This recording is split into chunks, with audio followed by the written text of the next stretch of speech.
Matthew, Mark, Luke, and John, who were they? Matthew who? Mark who? Luke who? And John who? What were their last names? When did they write? Did they know Jesus Christ? Did they walk with Jesus Christ? Did they eat with Jesus Christ? Did they talk with Jesus Christ? Did they even meet Jesus Christ? The answer is no, no, no, no. Conclusively. The earliest of them that wrote 40 years after Jesus Christ, so they never met him. The last of them wrote 80 years after Jesus Christ, never met him.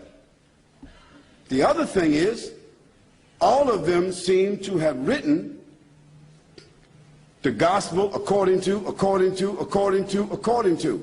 Now, when you write a letter, do you sign it according to? According to is the third party. If Joanne or Jackie or Bobby or Johnny told me something and I wrote it, I would say according to Joanne, Jackie, Bobby, or Ronnie, according to. But those four people would not write a letter and in front of it say Jackie according to Jackie and not even write her last name. Because if Jackie wrote me a check and only said Jackie, I couldn't cash it. And if I was a policeman and I stopped Jackie on the road and she had a license that only said Jackie, she's going to jail.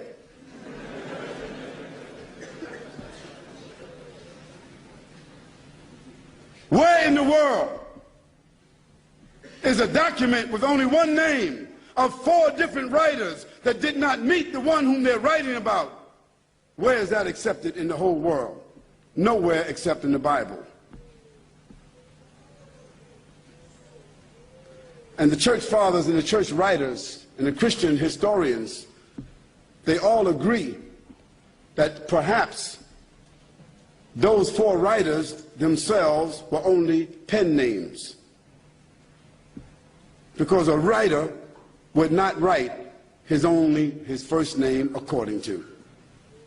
And there's a great amount of suspicion that the man called Paul, Saul of Tarsus, that because he wrote all the books from Acts all the way to the end of the New Testament, how many books is that? How many? 16, 15, 17, 19? All the books of Acts on, Colossians, Ephesians, Corinthians, Romans, Galatians, all of those books are written by whom? Paul, Saul of Tarsus, another man who never walked, who never talked, who never met, who never ate, who never prayed, who never knew Jesus Christ. Isn't that something?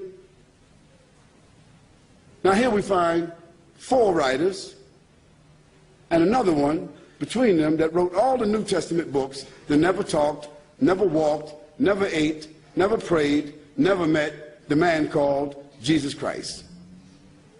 Yet in their words, the first mentioning of the Trinity came from where? From Jesus or from them? The first mentioning of Jesus being divine, a man God, came from whom? From them.